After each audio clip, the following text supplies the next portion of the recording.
A journal through time. Today I'd like to read you a collection of entries that were recently recovered from a once unknown town. This town was discovered when the land was being plotted, and those who were digging up the surface were met with wooden structures that ended up being the roofs of houses created by early settlers. Why and how the town ended up being buried under such a mound of dirt is still to be considered. The investigation of which caught the interest of several archaeologists. Why and how the town ended up being buried under such a mound of dirt, who agreed to work together to exhume the site. It took several days to make any significant progress towards unearthing the small homestead, but once the dirt loosened up, progress quickly advanced. It was discovered the cluster of the buildings were all made of wood, but were still structurally sound. It is theorized that the dirt helped with the preservation of the buildings and their contents by halting oxidization. Termites were thought to be a threat, but no signs of them were visible when exploring the building's interiors. Several key pieces of documentation were found throughout the homes that give indications to the day-to-day lives of the people who once lived there. They were a self-sufficient people, with an emphasis on livestock and farming. Despite the lack of oxygen to break down organic material, the crew failed to find any substantial remains of the people who lived there. They would have assumed that the town was abandoned, but fragments of bone were found embedded into the wood. Said wood was stained darker than the rest, as if it had soaked up a viscous liquid and somehow managed to contain it over the years. Before I begin diving into the entries of the journal, I'd like to go over some of the oddities discovered. For example, all the houses had thick wooden doors. These doors were scarred with deep and long grooves on the outside of the door. It was thought this was environmental damage, but the scarring was consistent among the doors, almost creating a sort of pattern. The house's interiors were also in complete disarray. What belongings hadn't fallen to the test of time were thrown onto the floor, and furniture was broken into pieces. The markings on said furniture suggest that something heavy had snapped them apart. The floorboards can be observed bending in several parts of the house, further suggesting something considerably large or dense had made its way into the homes. Lastly, while there is no rational basis behind it, I feel it worth mentioning that several well-respected individuals in the dig team had intense feelings of observation when in the house, exclaiming it felt like someone was just over their shoulder, judging their every step. Now, onto the journal. As I stated earlier, there were several documents within the homes describing mundane activities and daily logs of cattle. This journal starts out the same, but an event within it shifts the tone and possibly holds the key to our understanding of what could have ended this small town. The language used within the journal is fairly outdated and full of English that is no longer applicable today. I have done my best to modernize what is written in the pages, to streamline the information and make it easier to digest. There are several entries with nothing of note, and no dates are given on any of the pages. There is nothing to pique interest until... Entry 36. Today started the same. I woke up and tended to the cows in the field. I think one of the females is becoming ill, so I'll be sure to keep an eye on her. Something most peculiar happened today, however. Our community is a close one, and since we first started building a home here, it had only ever been us. So imagine my surprise when I and other folks watched a dark spot in the distance grow larger until the features of a woman became apparent. Someone new had made their way to our humble settlement despite our distance from any others like us. We're a kind bunch though, so naturally we welcomed the visitor. We gave the woman fruit and water. Several questions were thrown her way as she looked at us with what I can only assume was confusion. I was worried the pretty thing didn't understand the language we were speaking until that confusion faded and her mouth opened. Her words were silky and smooth when she spoke, trying her best to answer what was prose. When asked her name, she responded with something I struggled to pronounce. Even now, after I've been practicing all day, I can't get the hang of it, and I dare not try to write it down.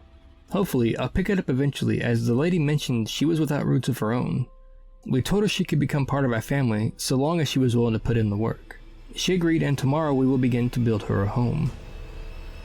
This is the first mention of a new person joining the commune. It is assumed that the individuals that lived there had branched off from another, larger settlement, although the reason for their departure is unclear. It is odd, however, that such a small group of people were so quick to trust and adopt a stranger. But the entries continue. Entry 37. Today we began construction of the new house. A few of us headed to the nearby woods to gather lumber. Although this will take more time than just one day can afford us, so for now, the strange lady is staying with one of the smaller households. I took it upon myself to check up on her when I returned with some lumber. She must not be very good at occupying her time. When I entered the house, I found her sitting on the chair facing the wall. She failed to even notice I had entered, and just kept looking ahead. It didn't even seem like she was breathing, but once the wood creaked under my foot, she turned her head swiftly to face me. A bright smile. I dare not pry into someone's private thoughts. Her lips, though. I couldn't help but notice how astonishingly red they were. I had never seen anything like it. It appeared if she had just dropped into a bowl of berries, but the red on her lips didn't run. Nor was it glossy like berry juice. And once I got a good look at her, the entirety of her attire was rather bizarre. Her appearance looked similar to what I assumed royalty would wear. Clothing that didn't drape or ripple when she moved, hugging her body like a wet cloth. She caught me staring, no doubt. Lifting from her chair, I felt my heart become heavy, and it dawned on me that I didn't know what this woman was at all, where she came from, or what she wanted. So I quickly fled from the house. I'm thinking I'm just being too cautious, coming up with silly ideas. Her eyes, they're nearly hypnotic. The end of this entry seems to mark a consistent theme. The author is cautious of the woman, but can only be drawn in further. This affection isn't exclusive to him, however, as stated in the next entry. Entry 38. The building is already coming along nicely. Much of the lumber has been collected and is being shaped. The stranger whose name still vexes my tongue even offered to help us transport the lumber. I think the younger boys grew some admiration when they saw how much weight the lady could move around, putting the strongest of us to shame. She didn't look to have the frame for it, though. Moving something so heavy without breaking a sweat, especially in the clothing she wore, was a sight to behold. All with a smile. The entire town is becoming captivated with her. Always visiting. I try to tell them not to bother her, but they insist on questioning her and listening to her fairy tales, no matter how disturbing they tend to get. There was this tale about a wolf in the woods that could shift in the shape of a man, but when he did, his hunger for his fellow men grew to insatiable levels. So, he had to choose to be an animal isolated in the woods, or live as a human feeding off his kin. The tale ended tragically when the man was shot down, not as a wolf, but as a man, still dying like an animal. As horrific and sad as the tale was, it was hard to deny that she was one hell of a storyteller. She just put so much passion into her words that it felt like she was sitting there watching the events unfold as something so outlandish could exist. The story is sticking in my mind. To die like a dog is a human. Surely sad. While the appearance of the woman and the town's immediate trust for her are certainly odd, bits of this journal are worth looking into. The next entry is where things start to shape up. There is a clear incident to look towards, and it suggests that this entry was written at two different points in the day. Part 1 during the early mornings, and Part 2 is set at the end of the day, like the other entries. Entry 39. By candlelight I sit and scrawl. I was awoken by a horrid noise. It is not uncommon for the local wildlife to venture too close to the town, but the howl I heard was so loud and shrill, if it was coming from wildlife, I fear for the livestock. The piercing wail felt as if it would shake the foundations of my home if it had gotten any louder. I dare not leave the safety of my home. It sounds too close. The same entry later in the day. I was correct to worry about the livestock. Upon waking up and checking on them, I found that a lot of them lying on their sides. They were cleanly sliced open from their necks to their groins, and while all of their organs and bones remained, the blood had been drained completely.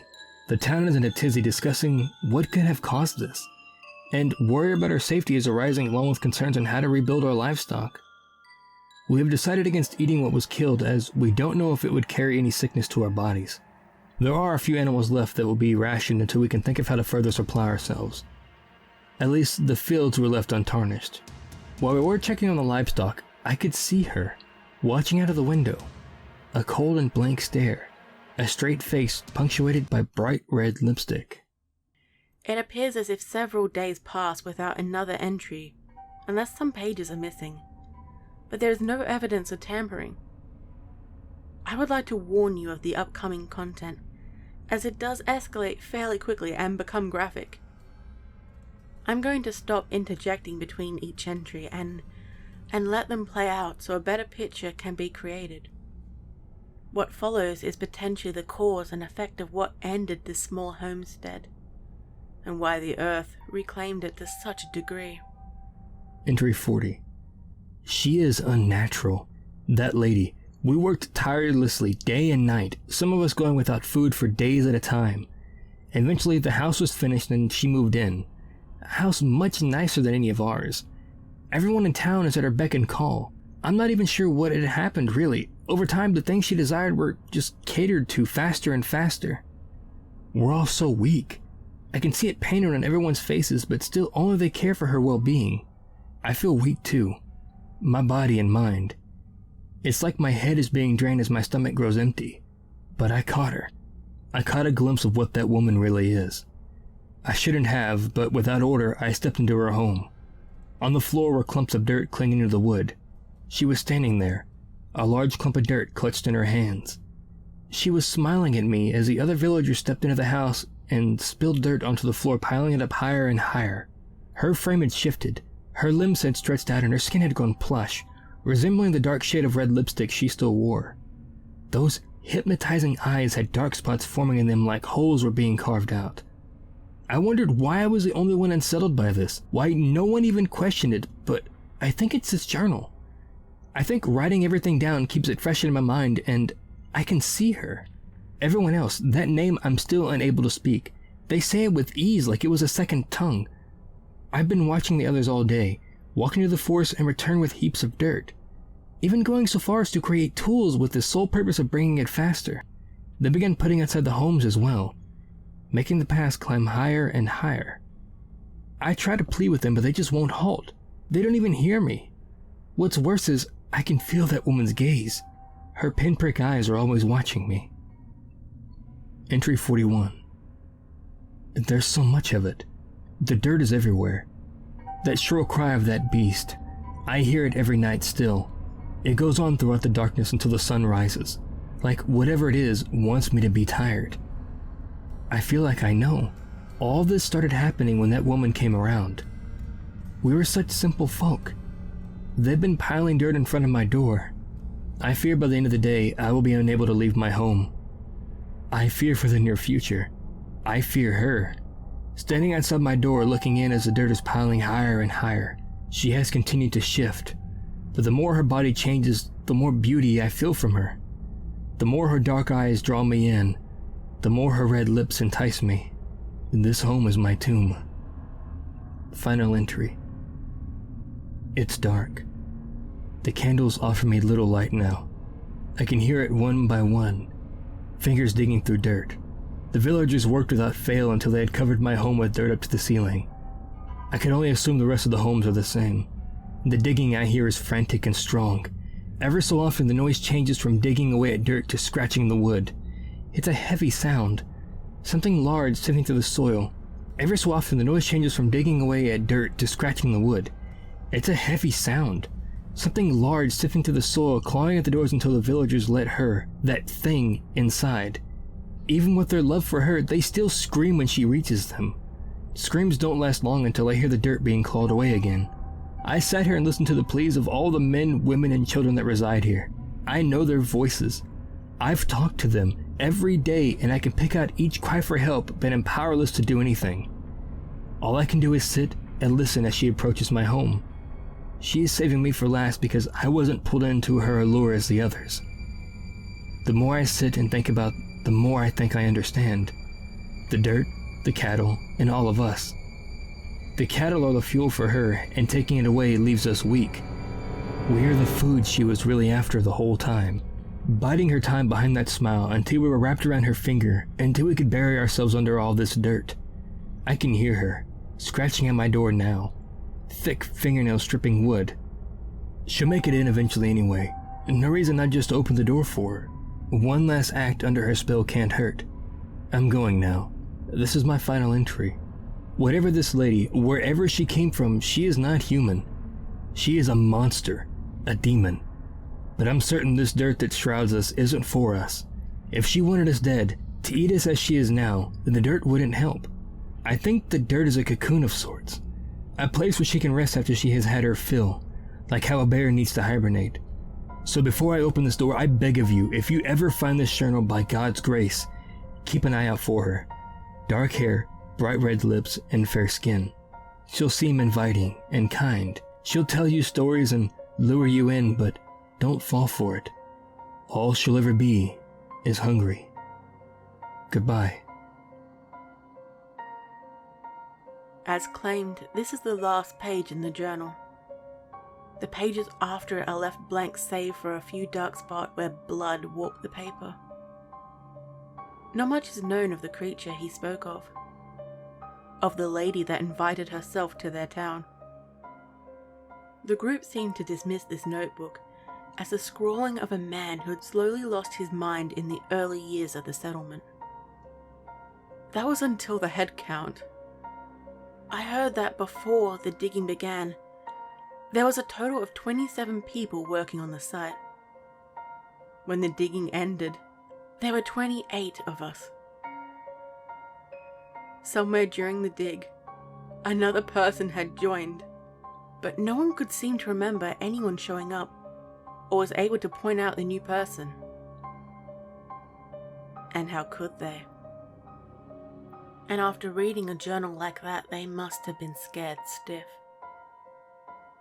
Even if they knew who the 28th team member was, surely they wouldn't have pointed her out. They must have known that after all that time sleeping under that dirt, a girl can get pretty hungry.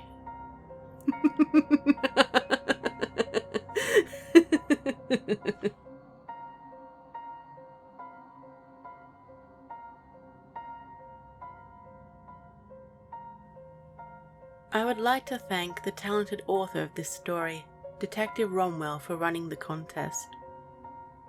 If you haven't checked him out yet, check out the description for his YouTube channel and follow him on social media so you can view more of his stories as they come out. I would also like to thank WeeklyCreeps for joining me in this narration. Check out his channel and let him know I sent you. I hope you enjoyed this little origin story. Stay safe, my little spooklings. And remember, I'll be watching you.